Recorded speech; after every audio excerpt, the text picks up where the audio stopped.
Okay, well, first of all, what you said is absolutely true. They are unruly and they are difficult, but so are all children.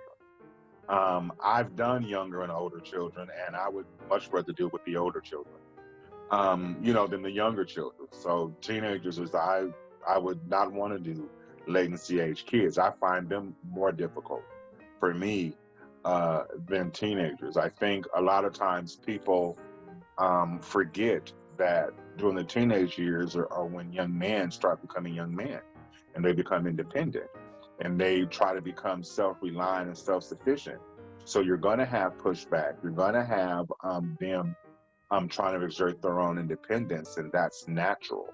I think a lot of times parent people forget, especially when it's not their own children, that oppositional and defiant behaviors are normal. um, being secretive and things is normal for adolescents to do.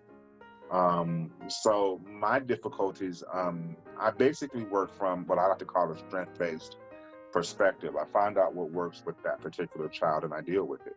But one thing that helps is having a home that's conducive to raising a child, and by that I mean all children need structure.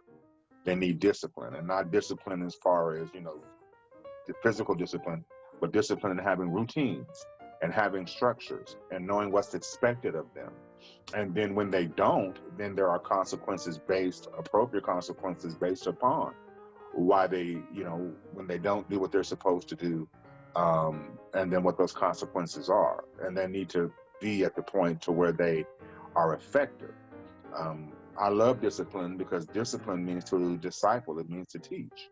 And so I always wanted to have a consequence where they would learn from it.